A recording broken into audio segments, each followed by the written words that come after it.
Chapitre 14. Le retour de Thomas. Les 10 sont dans la cour de la maison du Cénacle.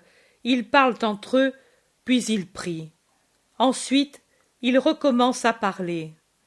Simon le Zélote dit : Je suis vraiment affligé de la disparition de Thomas. Je ne sais plus où le chercher.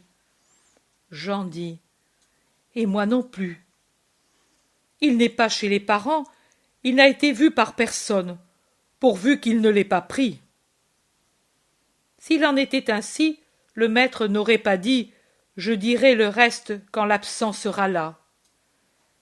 Simon dit : C'est vrai. Cependant, je veux encore aller à Béthanie. Peut-être il erre dans ces collines sans oser se montrer. Va, va, Simon, tu nous as tous rassemblés et sauvés en nous réunissant, car tu nous as amenés chez Lazare. Avez-vous entendu quelle parole le Seigneur a eue pour lui ? Il a dit : Le premier qui en mon nom a pardonné et guidé. Pourquoi ne le met-il pas à la place de l'Iscariote ? Demande Matthieu. Philippe répond : Parce qu'il ne voudra pas donner au parfait ami la place du traître. Pierre dit : J'ai entendu dire tout à l'heure, quand j'ai fait un tour au marché et que j'ai parlé à des marchands de poissons, que, oui, je puis me fier à eux, que ceux du temple ne savent que faire du corps de Judas. Je ne sais pas qui l'a fait, mais ce matin à l'aube, les gardiens du temple ont trouvé son corps corrompu, avec encore la corde au cou, à l'intérieur de l'enceinte sacrée. Je pense que ce sont des païens qui l'ont détaché et jeté là à l'intérieur, qui sait comment. Jacques d'Alphée dit : À moi, on a dit hier soir à la fontaine que dès hier soir, on a lancé les viscères du traître jusque contre la maison d'Anna. Des païens certainement, car nul Hébreu n'aurait touché ce corps après plus de 5 jours. Qui sait comme il était décomposé.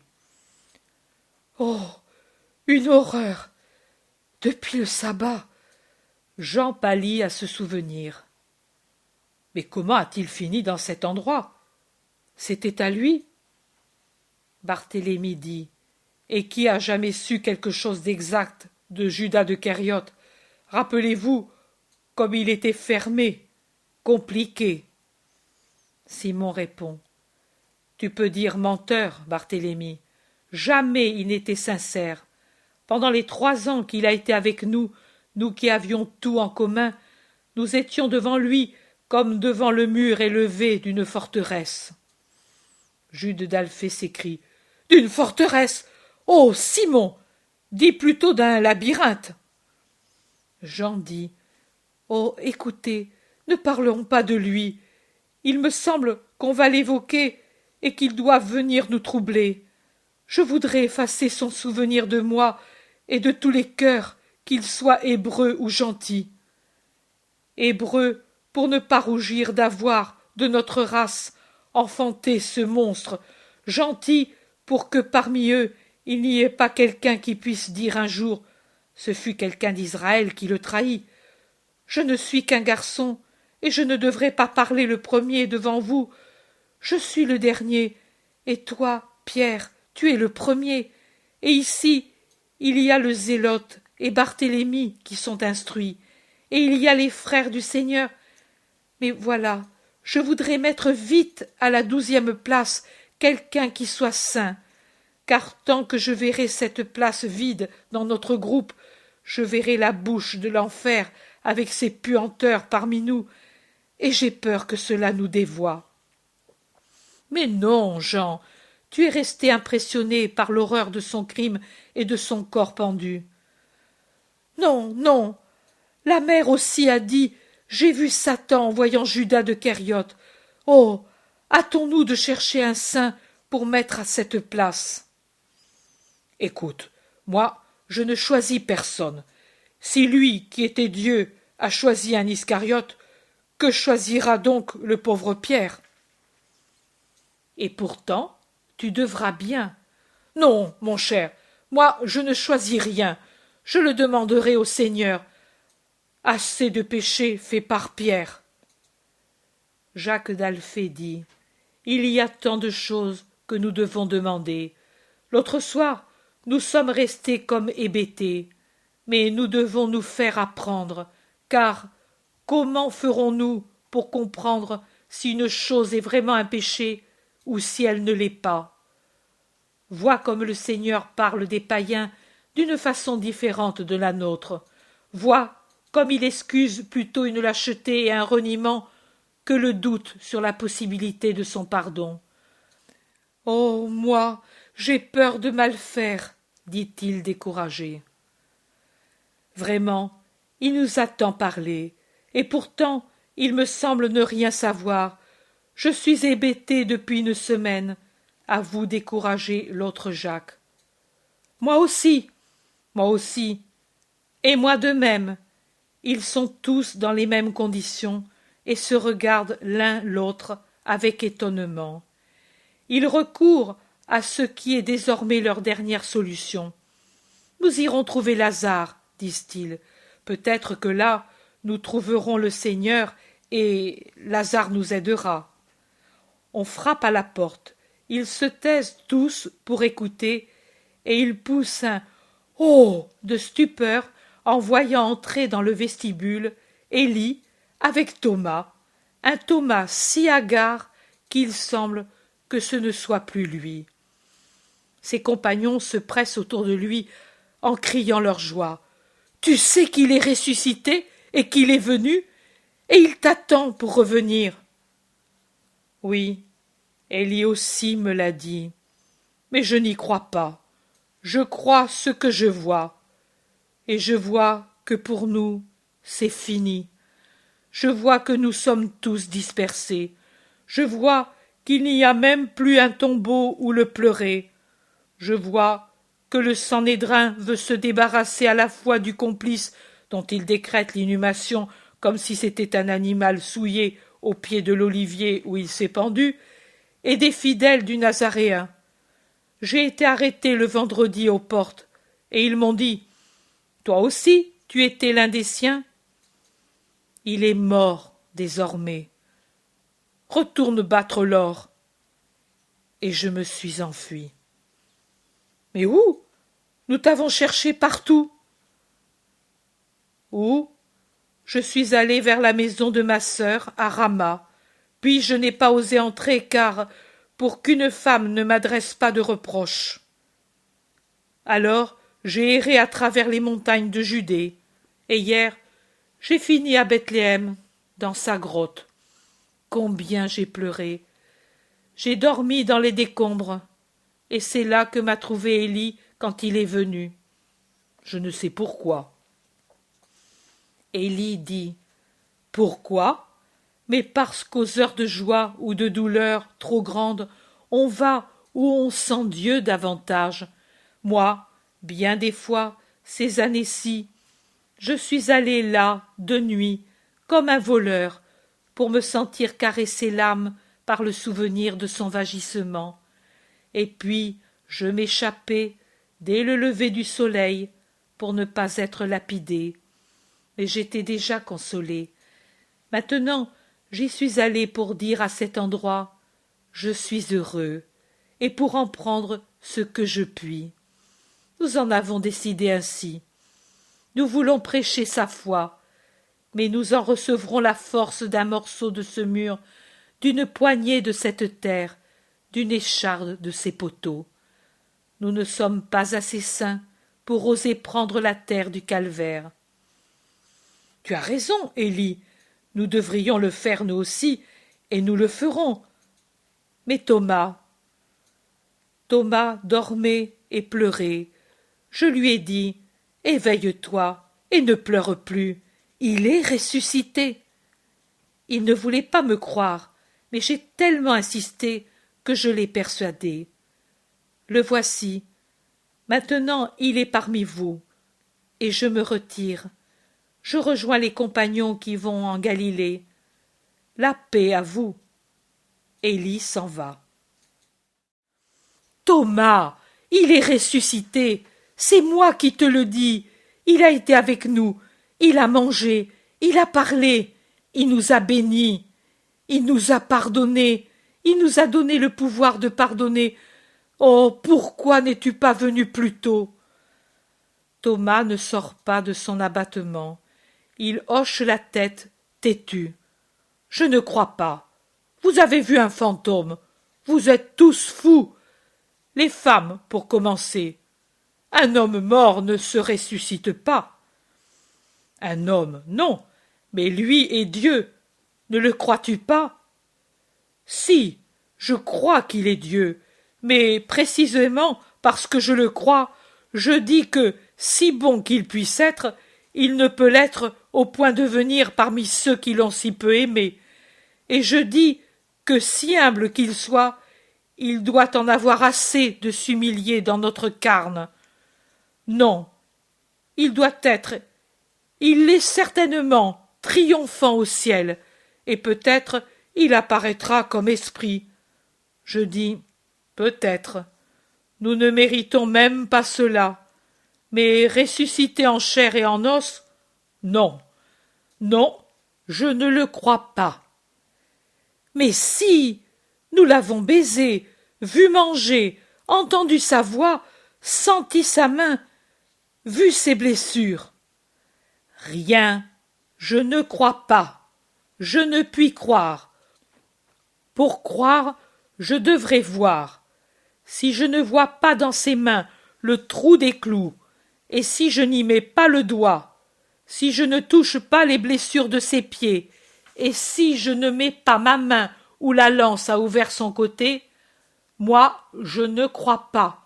Je ne suis pas un enfant ou une femme. Je veux l'évidence. Ce que ma raison ne peut accepter, je le refuse. Et je ne puis accepter votre parole. Mais Thomas, te semble-t-il que l'on veuille te tromper? Non, mes pauvrets, au contraire, bien heureux, vous qui êtes assez bons pour vouloir m'amener à avoir la paix que vous avez réussi à vous donner par votre illusion. Mais moi, je ne crois pas à sa résurrection. Tu ne crains pas qu'il te punisse, il entend et voit tout, sais-tu? Je demande qu'il me persuade. J'ai une raison et je m'en sers. Que lui, maître de la raison humaine, redresse la mienne si elle est dévoyée. Mais la raison, lui le disait, elle est libre. Raison de plus pour que je ne la rende pas esclave d'une suggestion collective. Je vous aime bien, et j'aime bien le Seigneur. Je le servirai comme je puis, et je serai avec vous pour vous aider à le servir. Je prêcherai sa doctrine, mais je ne puis croire que si je vois. Et Thomas, entêté, n'écoute que lui-même. Il lui parle de tous ceux qui l'ont vu, et comment ils l'ont vu. Il lui conseille de parler avec la mère, mais lui secoue la tête, assis sur un siège de pierre, plus pierre, lui, que son siège. Têtu comme un enfant, il répète « Je croirai si je vois ». La grande parole des malheureux qui nient ce qu'il est doux et si sain de croire quand on admet que Dieu peut tout. Jésus dit « Petit Jean, le cycle est fini. Après cela, vous mettrez l'apparition à Thomas incrédule que vous avez eue le 9 août 1944. Et quand tout l'Évangile sera écrit, il faudra encore y ajouter beaucoup pour les journées des Palmes, du lundi, mardi, mercredi pascal et de la matinée du jeudi, comme je l'ai dit depuis le début. Les parties à insérer, prises dans ce que tu as vu l'an dernier, je te les ai déjà indiquées. Si le père Migliorini le veut, il peut mettre les dictées de l'an passé que je t'indique maintenant. Et comme je prévois les observations de trop nombreux Thomas et de trop nombreux scribes de maintenant sur une phrase de cette dictée, qui semble en opposition avec la gorgée d'eau offerte par Longin, Oh, comme les négateurs du surnaturel, les rationalistes de la perfection, au contraire, seraient heureux de pouvoir trouver une fissure dans le magnifique ensemble de cette œuvre de la bonté divine et de ton sacrifice, petit Jean. Ils pourraient en faire levier dans cette fissure avec le pic de leur rationalisme meurtrier, faire tout écrouler. Aussi, pour les prévenir, je dis et explique. Cette pauvre gorgée d'eau, une goutte dans l'incendie de la fièvre et de la sécheresse des veines vidées, prise par amour d'une âme qu'il fallait persuader de l'amour pour l'amener à la vérité, prise avec la plus grande fatigue, dans l'essoufflement aigu qui me coupait la respiration et gênait la déglutition, tant j'étais brisé par la flagellation atroce, cette gorgée ne me donna d'autre réconfort que celui surnaturel. Pour la chair, ce ne fut rien, pour ne pas dire un tourment. Il aurait fallu des fleuves pour ma soif de ce moment, et je ne pouvais boire à cause de l'angoisse des douleurs précordiales. Et tu sais ce qu'est cette douleur. Il m'aurait fallu des fleuves ensuite, et on ne me les donna pas. Et je n'aurais pas pu les accepter à cause de l'étouffement toujours plus fort. Mais quel réconfort aurait été donné à mon cœur s'il m'avait été offert. C'était d'amour que je mourais, d'amour qui ne me fut pas donné. La pitié est amour, et en Israël il n'y eut pas de pitié. Quand vous contemplez, vous qui êtes bons, ou analysez, vous les sceptiques, cette gorgée, donnez-lui le nom qui lui convient. Pitié, et non pas boisson. On peut donc se dire, sans pour cela tomber dans le mensonge, que, à partir de la scène, je n'ai pas eu de réconfort.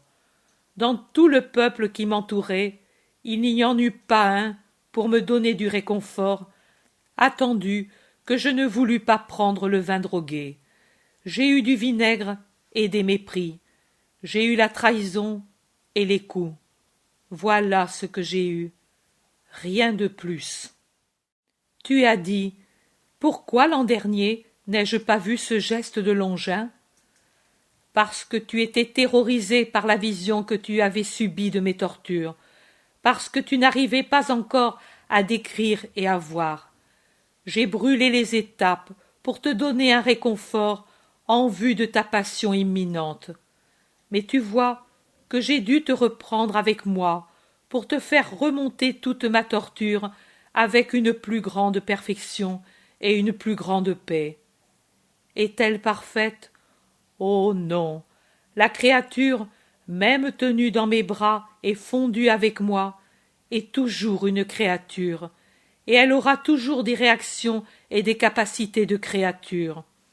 Jamais elle ne pourra comprendre et décrire avec une véracité absolue et une absolue perfection, étant une créature, les sentiments et les souffrances de l'homme-dieu.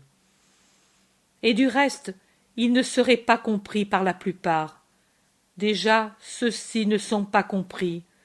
Et au lieu de se mettre à genoux pour bénir Dieu qui nous a donné cette connaissance, unique chose à faire, la plupart prendront des livres et des bouquins, compulseront, mesureront, regarderont à contre-jour, espérant, espérant, espérant. Quoi? Mais de trouver des contradictions avec d'autres travaux semblables, et démolir, démolir, démolir, au nom de la science humaine, de la raison humaine, de la critique humaine, de l'orgueil 3 fois humain. Combien il est démoli par l'homme d'œuvres saintes pour construire avec les décombres des édifices qui ne sont pas saints. Vous avez enlevé l'or pur, pauvres hommes, le simple et précieux or de la sagesse, et vous avez mis du stuc et du plâtre, teint maladroitement de poussière dorée, que le choc de la vie, des personnes, des intempéries humaines délave tout de suite, en laissant une marque de lèpre qui bientôt se pulvérise, réduisant à rien votre savoir.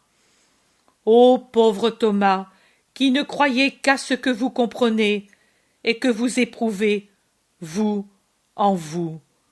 Mais bénissez Dieu et cherchez à monter, puisque je vous donne la main. Montez dans la foi et dans l'amour. J'ai voulu l'humiliation des apôtres pour qu'ils fussent capables d'être des pères des âmes. Je vous en prie, et je parle en particulier à vous, mes prêtres, acceptez l'humiliation d'être placés après un laïc pour devenir père des âmes. Cette œuvre est pour tous, mais comme il est particulièrement dédié à vous, cet évangile, dans lequel le Maître prend par la main ses prêtres et les conduit avec lui parmi les rangs des élèves, pour que les prêtres deviennent des maîtres capables de guider les élèves. Cet évangile, dans lequel le médecin vous conduit parmi les malades, car tout homme a sa maladie spirituelle, et vous en montre les symptômes et les soins à donner. Allons donc, venez et regardez, venez et mangez, venez et buvez, et ne refusez pas et ne haïssez pas le petit Jean.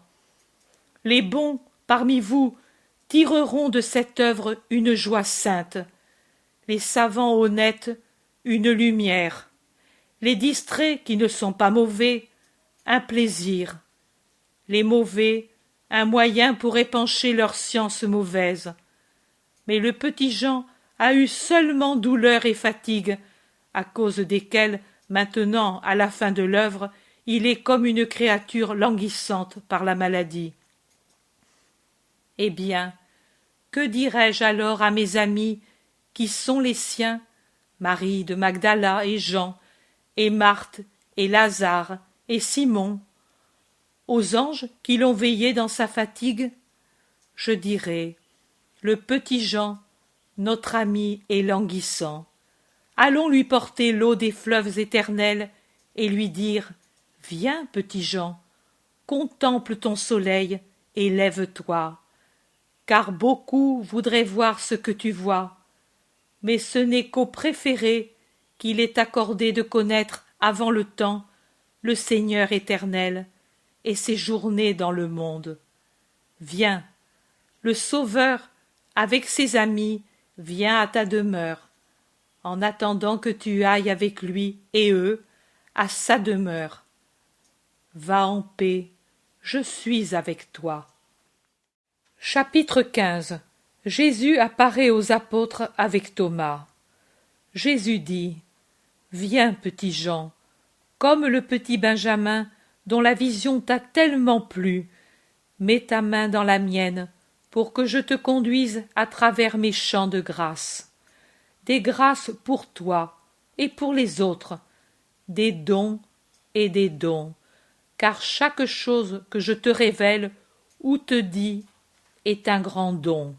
Tu n'en connais même pas la valeur spirituelle. Celle-ci, pour toi, est infinie. La valeur culturelle, dis-je, historique, si cela te plaît davantage. Ce sont des gemmes de prix. Toi, comme un enfant, tu les trouves mises dans tes mains, et tu les aimes pour leurs couleurs variées, mais tu ne sais pas leur donner d'autre valeur que celle de don et de beauté, et de preuve de mon amour. D'autres, au contraire, plus instruits que toi, mais moins aimés que toi, les observent avec anxiété, et te les demandent avec anxiété, ces gemmes spirituelles que ton Jésus te donne, et ils les observent et les étudient, et les estiment avec une science plus grande que la tienne, et, leur volonté le voulant, que ce fût avec ta façon d'aimer. Mais cela est plus difficile pour eux qui sont compliqués. Il n'y a que les petits qui sachent aimer simplement, franchement, purement. Tu ne sais qu'aimer, mais reste pour moi toujours ainsi. Amuse-toi avec les gemmes de toutes les couleurs que je te donne, et donne-les, généreuses et heureuses, à ceux qui les attendent. Je remplirai toujours ta petite main de nouveaux trésors. Ne crains pas, donne, donne.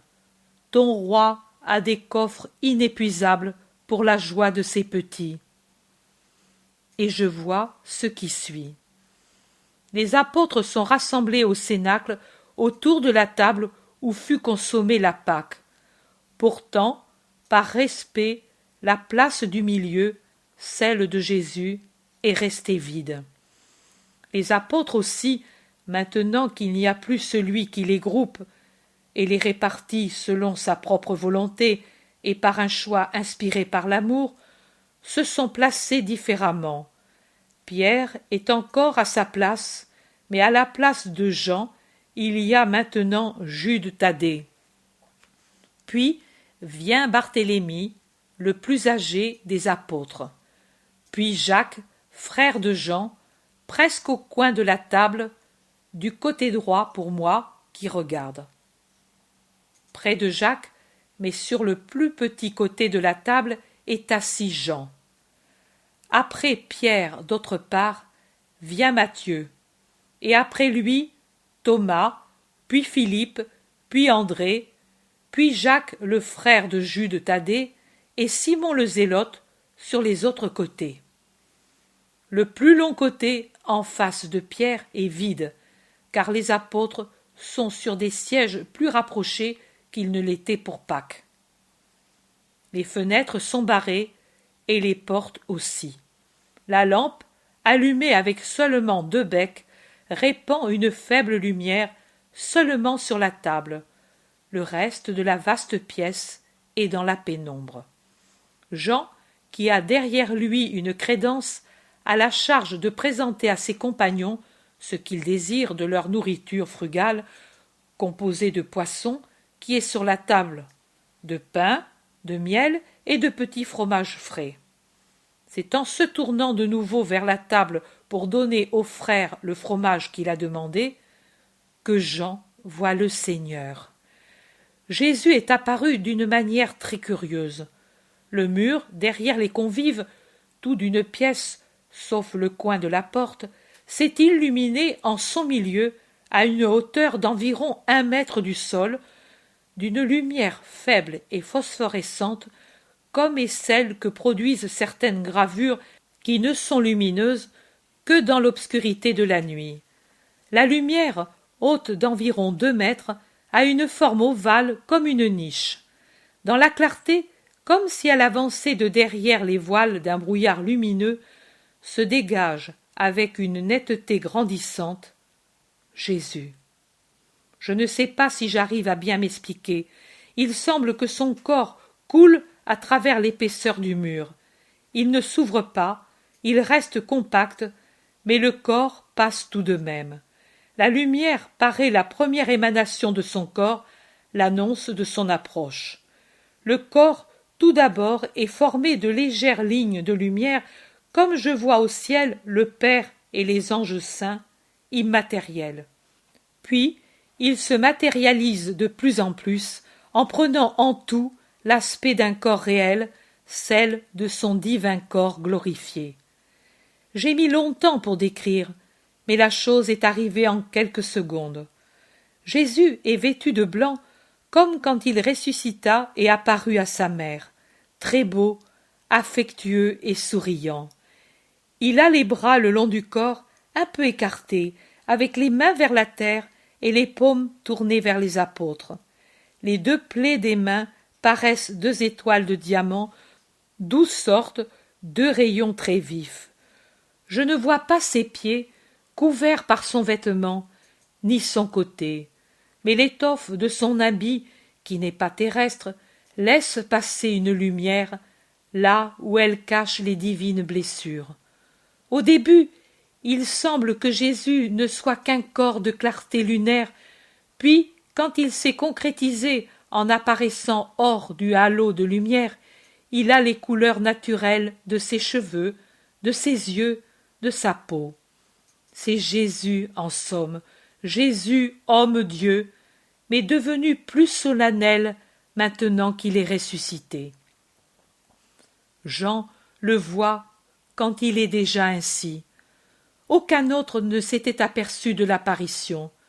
Jean bondit sur ses pieds, laissant tomber sur la table le plateau de petits fromages ronds, et, en appuyant les mains sur le bord de la table, il se penche un peu vers elle et de côté, comme si un aimant l'attirait vers elle, et il pousse à voix basse un « Oh !» pourtant intense. Les autres, qui avaient levé la tête de leurs assiettes à la chute bruyante du plat de petits fromages et au saut que fait Jean, et l'avaient regardé avec étonnement en voyant son attitude extatique, suivent son regard. Ils tournent la tête ou tournent sur eux-mêmes selon qu'ils se trouvent par rapport au Maître, et ils voient Jésus.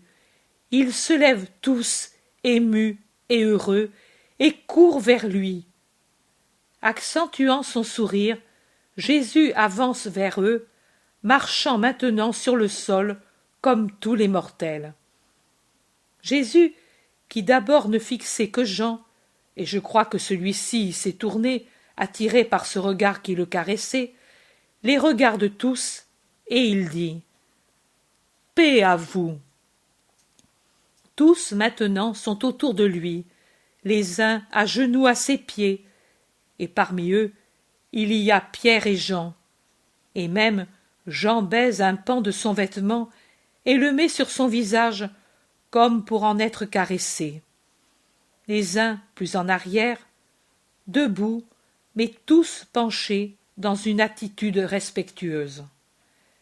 Pierre, pour arriver plus vite, a fait un vrai bond en sautant par-dessus son siège, sans attendre que Matthieu, en sortant le premier, laisse la place libre. Il faut se rappeler que les sièges servaient à 2 personnes à la fois. Le seul qui reste un peu loin, embarrassé, c'est Thomas. Il s'est agenouillé près de la table, mais il n'ose pas avancer, et il semble même qu'il essaie de se cacher derrière le coin de la table. Jésus, en donnant ses mains à baiser, les apôtres les cherchent avec une sainte et affectueuse convoitise, tourne son regard sur les têtes inclinées comme s'il cherchait le 11e, mais il l'a vu dès le premier instant, et il agit ainsi pour donner le temps à Thomas de s'enhardir et de venir. En voyant que l'incrédule, honteux de son incrédulité, n'ose pas le faire, il l'appelle. « Thomas, viens ici !» Thomas lève la tête, confus, presque en pleurs, mais il n'ose pas venir. Il baisse de nouveau la tête. Jésus fait quelques pas dans sa direction et dit de nouveau « Viens ici, Thomas !» La voix de Jésus est plus impérieuse que la première fois. Thomas se lève réticent et confus, et il va vers Jésus. « Voici celui qui ne croit pas s'il ne voit pas !» s'écrie Jésus, mais dans sa voix, il y a un sourire de pardon. Thomas s'en rend compte, il ose regarder Jésus et voit qu'il sourit vraiment. Alors, il prend courage et se hâte davantage. « Viens ici tout près, regarde, mets un doigt, s'il ne te suffit pas de regarder, dans les blessures de ton maître. » Jésus a présenté ses mains et a ouvert son vêtement sur la poitrine pour découvrir la large blessure du côté. Maintenant, la lumière ne sort plus des blessures. Elle n'en sort plus depuis que, sortant de son halo de lumière lunaire, il s'est mis à marcher comme un homme mortel. Et les blessures apparaissent dans leur sanglante réalité. 2 trous irréguliers, dont celui de gauche va jusqu'au pouce, qui transperce un poignet et une paume à leur base, et une longue entaille qui, dans le côté supérieur, forme légèrement un accent circonflexe à son côté. Thomas tremble, regarde et ne touche pas. Il remue les lèvres, mais n'arrive pas à parler clairement. « Donne-moi ta main, Thomas, dit Jésus avec tant de douceur, et il prend avec sa main droite la main droite de l'apôtre et en saisit l'index, et l'amène dans la déchirure de sa main gauche, et le fait entrer profondément pour lui faire sentir que la paume est transpercée, et puis de sa main l'amène à son côté. Et même il saisit maintenant les 4 doigts de Thomas à leur base, au métacarpe, et il met ses 4 gros doigts dans la déchirure de la poitrine en les faisant entrer, ne se bornant pas à les appuyer sur le bord, et les y tient en regardant fixement Thomas. Un regard sévère et pourtant doux pendant qu'il continue. « Mets là ton doigt, place tes doigts, et même ta main, si tu veux, dans mon côté, et ne sois pas incrédule, mais croyant. » C'est ce qu'il dit pendant qu'il fait ce que j'ai dit auparavant. Thomas, il semble que le voisinage du cœur divin qu'il touche presque lui a communiqué le courage, arrive finalement à parler et à détacher les mots, et il dit en tombant à genoux, les bras levés et avec des larmes abondantes de repentir: « Mon Seigneur et mon Dieu !» Il ne sait dire rien d'autre. Jésus lui pardonne, il lui met la main droite sur la tête et répond: « Thomas, Thomas, maintenant tu crois parce que tu as vu, mais heureux ceux qui croiront en moi sans avoir vu. Quelle récompense devrais-je leur donner si je dois vous récompenser, vous dont la foi a été secourue par la force de la vision ?» Puis Jésus passe son bras sur l'épaule de Jean en prenant Pierre par la main et s'approche de la table. Il s'assoit à sa place. Maintenant, ils sont assis comme le soir de Pâques. Cependant, Jésus veut que Thomas s'assoie après Jean. « Mangez, amis, dit Jésus. Mais personne n'a plus faim. La joie les rassasie, la joie de contempler. » Alors Jésus prend les petits fromages épars sur la table, les rassemble sur le plat, les coupe, les distribue, et le premier morceau, il le donne justement à Thomas en le mettant sur un morceau de pain et en le passant derrière Jean. Il verse le vin des amphores dans le calice et le passe à ses amis. Cette fois, c'est Pierre le premier servi. Puis, il se fait donner des rayons de miel, les brise et en donne pour commencer un morceau à Jean, avec un sourire qui est plus doux que le miel filant et blond. Et de ce miel, pour les encourager, il en mange lui aussi. Il ne goûte que le miel. Jean, avec son geste habituel, appuie sa tête contre l'épaule de Jésus, et Jésus l'attire sur son cœur, et il parle en le tenant ainsi. « Vous ne devez pas vous troubler, amis, quand je vous apparais. Je suis toujours avec vous, le Maître qui a partagé avec vous la nourriture et le sommeil, et qui vous a choisi parce qu'il vous a aimé. Maintenant aussi je vous aime. » Jésus appuie fortement sur ces dernières paroles. « Vous, continue-t-il, vous avez été avec moi dans les épreuves. Vous serez aussi avec moi dans la gloire. Ne baissez pas la tête. Le soir du dimanche, quand je suis venu à vous pour la première fois après ma résurrection, je vous ai infusé l'Esprit Saint. Même à toi, qui n'étais pas présent, que vienne l'Esprit. Vous ne savez pas que l'infusion de l'Esprit est comme un baptême de feu, puisque l'Esprit est amour, et que l'amour annule les fautes? Votre péché de désertion, pour ce motif, pendant que je mourais, vous est pardonné. » En disant cela, Jésus baise la tête de Jean qui n'a pas déserté, et Jean pleure de joie. Je vous ai donné le pouvoir de remettre les péchés, mais on ne peut donner ce que l'on ne possède pas. Vous devez donc être certain que ce pouvoir, je le possède dans la perfection, et j'en use pour vous qui devez être tout à fait purs, pour purifier ceux qui viendront à vous, souillés par le péché. Comment quelqu'un pourrait-il juger et purifier s'il méritait d'être condamné et s'il était personnellement impur? Comment quelqu'un pourrait-il juger un autre s'il avait une poutre dans son œil et des poids infernaux dans son cœur? Comment pourrait-il dire « Je t'absous au nom de Dieu » si à cause de ses péchés, il n'avait pas Dieu avec lui? Amis, réfléchissez à votre dignité de prêtre.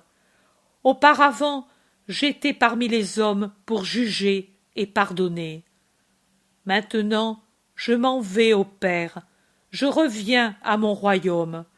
La faculté de juger ne m'est pas enlevée, et même elle est tout entière en mes mains, puisque le Père me l'a déférée. Mais c'est un jugement redoutable, car il se fera quand il ne sera plus possible à l'homme de se faire pardonner avec des années d'expiation sur la terre. Toute créature viendra à moi avec son esprit quand elle laissera, à cause de la mort matérielle, sa chair comme une dépouille inutile. Et je la jugerai une première fois. Puis l'humanité reviendra avec son vêtement de chair repris sur commandement céleste pour être séparée en deux parties. Les agneaux avec le pasteur, les boucs sauvages avec leurs torturateurs. Mais combien y aurait-il d'hommes qui seraient avec leur pasteur si après le bain du baptême il n'y avait plus quelqu'un pour pardonner en mon nom? Voilà pourquoi je crée les prêtres, pour sauver ceux qui ont été sauvés par mon sang. Mon sang sauve, mais les hommes continuent à tomber dans la mort, à retomber dans la mort. Il faut que quelqu'un qui en a le pouvoir les lave continuellement en lui 70 et 70 fois 7 fois, pour qu'ils ne soient pas la proie de la mort. Vous et vos successeurs le ferez. À cause de cela, je vous absous de tous vos péchés, car vous avez besoin de voir, et la faute aveugle, car elle enlève à l'esprit la lumière qui est Dieu. Parce que vous avez besoin de comprendre, et la faute abétit, car elle enlève à l'esprit l'intelligence qui est Dieu. Parce que vous avez le ministère de purifier, et la faute souille, car elle enlève à l'esprit la pureté qui est Dieu. Il est grand votre ministère, de juger et d'absoudre en mon nom. Quand vous consacrerez pour vous le pain et le vin, et en ferez mon corps et mon sang, vous ferez une chose grande, surnaturellement grande et sublime. Pour l'accomplir dignement, vous devez être pur, puisque vous toucherez celui qui est le pur, et que vous vous nourrirez de la chair d'un Dieu. Vous devrez être pur de cœur, d'esprit, de membres et de langue, car c'est avec le cœur que vous devrez aimer l'Eucharistie. Et il ne faudra pas mêler à cet amour céleste des amours profanes qui seraient un sacrilège. Pur d'esprit, parce que vous devez croire et comprendre ce mystère d'amour, et l'impureté de pensée tue la foi et l'intelligence. Il reste la science du monde, mais en vous meurt la sagesse de Dieu. Vous devrez être purs de membres, car dans votre sein descendra le Verbe, comme il est descendu dans le sein de Marie, grâce à l'amour. Jésus dit: vous avez l'exemple vivant de ce que doit être un saint qui accueille le Verbe qui se fait chair. Cet exemple est celui de la femme sans faute d'origine et sans faute individuelle qui m'a porté. Observez comme est pur le sommet de l'Hermon encore enveloppé dans le voile de la neige d'hiver. De l'oliveraie, il paraît être un tas de lys effeuillés, ou d'écume de mer qui s'élève comme une offrande en face de l'autre blancheur des nuages portés par le vent d'avril à travers les champs azurés du ciel.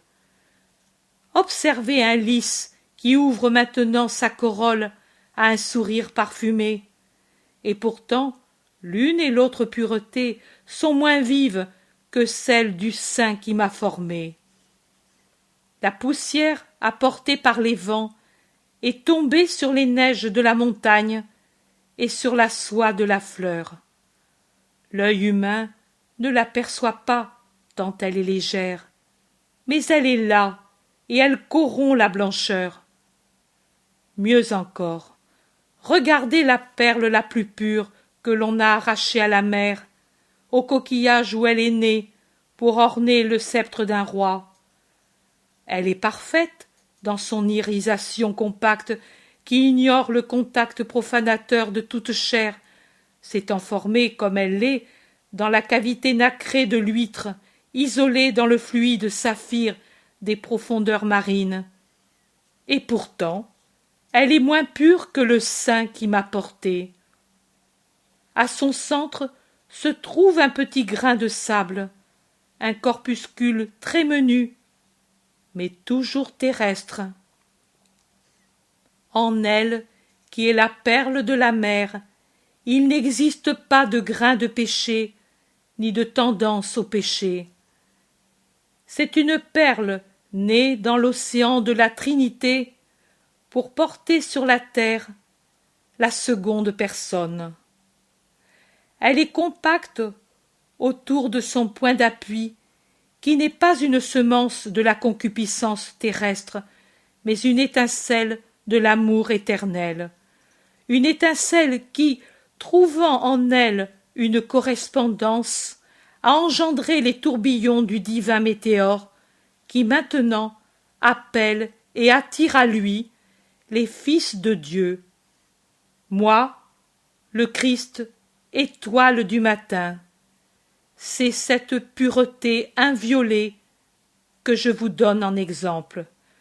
Mais quand ensuite, comme des vendangeurs près d'une cuve, vous plongez vos mains dans la mer de mon sang et en puisez de quoi purifier les étoles corrompues des misérables qui ont péché, soyez, en plus d'être purs, parfaits, pour ne pas vous souiller d'un péché plus grand, et même de plusieurs péchés. En répandant et en touchant d'une manière sacrilège le sang d'un Dieu, ou en manquant à la charité et à la justice, en le refusant ou en le donnant avec une rigueur qui n'est pas du Christ, qui fut bon avec les mauvais pour les attirer à son cœur, et 3 fois bon avec les faibles pour les porter à la confiance. Ou en usant de cette rigueur 3 fois indignement en s'opposant à ma volonté, à ma doctrine et à la justice. Comment être sévère avec les agneaux quand on est des pasteurs idolâtres? Ô mes bien-aimés, amis que j'envoie à travers les chemins du monde pour continuer l'œuvre que j'ai commencée et qui sera poursuivie tant que le temps existera, rappelez-vous mes paroles. Je vous les dis pour que vous les disiez à ceux que vous consacrerez pour le ministère dans lequel je vous ai consacré. Je vois, je regarde dans les siècles, le temps et les foules infinies des hommes qui existeront sont tous devant moi. Je vois les massacres et les guerres, les paix menteuses et les horribles carnages, la haine et les vols, la sensualité et l'orgueil. De temps en temps, un oasis verdoyant, une période de retour à la croix, comme un obélisque qui indique une eau pure au milieu des sables arides du désert. Ma croix sera élevée avec amour après que le venin du mal aura rendu les hommes malades de la rage, et autour d'elle, plantés sur les bords des eaux salutaires, fleuriront les palmiers d'une période de paix et de bien dans le monde. Les esprits, comme des cerfs et des gazelles, comme des hirondelles et des colombes, accourront à ce refuge reposant, frais, nourrissant, pour guérir de leur douleur et espérer de nouveau. Et il resserrera ses branches comme une coupole pour protéger des tempêtes et des grandes chaleurs, et il tiendra au loin les serpents et les fauves avec le signe qui met le mal en fuite. Et ce sera ainsi tant que les hommes le voudront.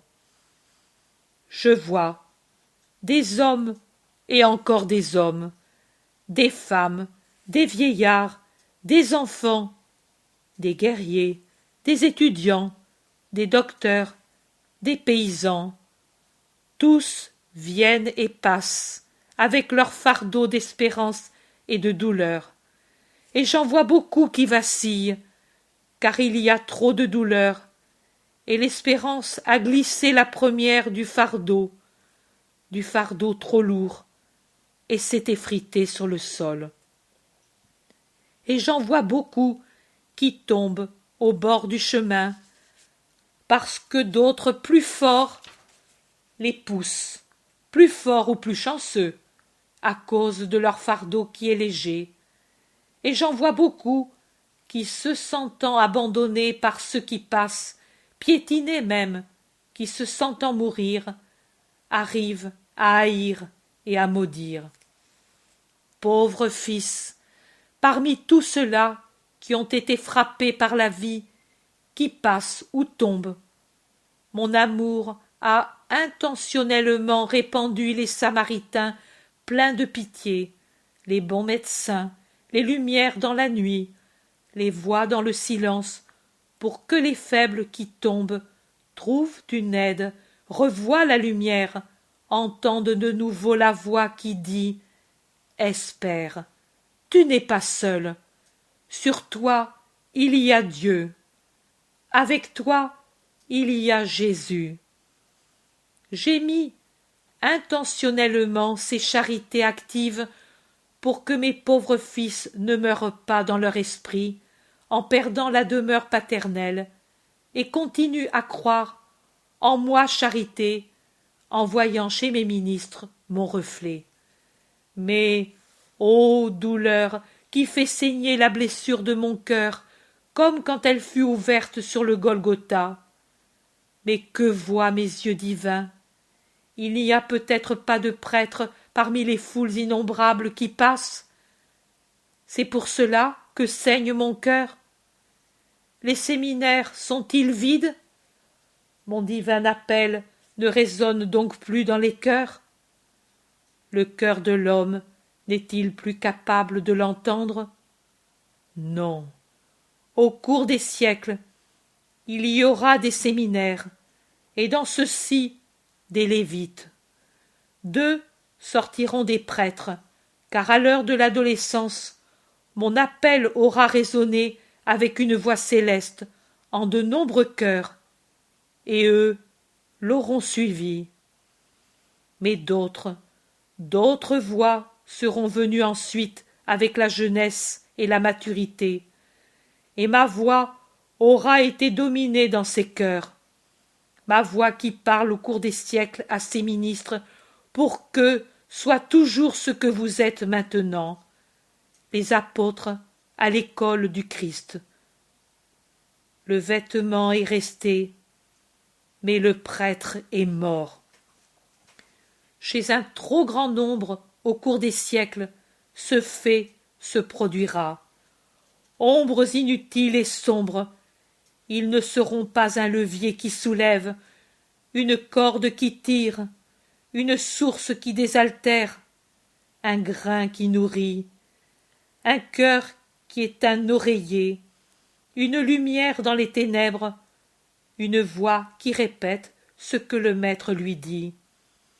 Mais ils seront pour la pauvre humanité un fardeau de scandale, un poids de mort, un parasite, une pourriture. Horreur!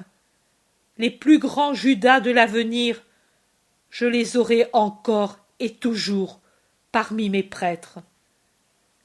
Amis, je suis dans la gloire, et cependant je pleure. J'ai pitié de ces foules innombrables, troupeaux sans pasteur, ou avec des pasteurs trop peu nombreux. Une pitié infinie. Eh bien, je le jure par ma divinité, je leur donnerai le pain, l'eau, la lumière, la voix que ne veulent pas donner ceux qui ont été choisis pour cette œuvre. Je répéterai au cours des siècles le miracle des pains et des poissons. Avec quelques pauvres petits poissons et avec quelques quignons de pain, d'humbles âmes et laïcs, je donnerai à manger à un grand nombre, et ils en seront rassasiés, et il y en aura pour ceux de l'avenir, car j'ai compassion de ce peuple, et je ne veux pas qu'il périsse. Bienheureux ceux qui mériteront d'être tels, non pas bénis parce qu'ils sont tels, mais parce qu'ils l'auront mérité par leur amour et leur sacrifice. Et tout à fait bénis les prêtres qui sauront rester apôtres. Pain, eau, lumière, voix, repos et remède de mes pauvres fils. Ils brilleront dans le ciel d'une lumière spéciale. Je vous le jure, moi qui suis la vérité. Levons-nous, amis, et venez avec moi pour que je vous enseigne encore à prier. L'oraison, c'est ce qui alimente les forces de l'apôtre, car elles le font avec Dieu. Et ici, Jésus se lève et va vers l'escalier. Mais quand il est au bas, il se tourne et me regarde. Ô Père, il me regarde, il pense à moi, il cherche sa petite voix, et la joie d'être avec ses amis ne me fait pas oublier par lui. Il me regarde par-dessus les têtes des disciples et me sourit. Il lève la main pour me bénir, et il dit « La paix soit avec toi ». Et la vision finit.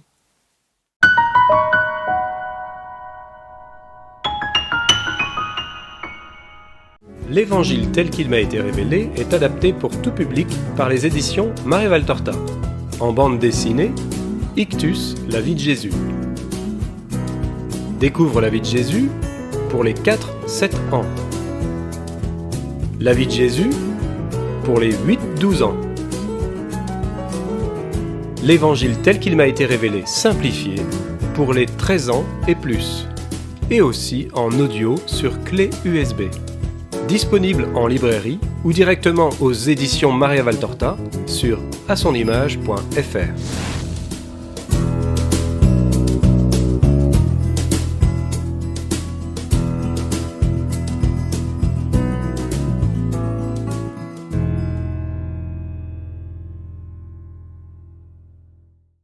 L'intérêt pour les écrits de Maria-Val Torta ne cesse de grandir.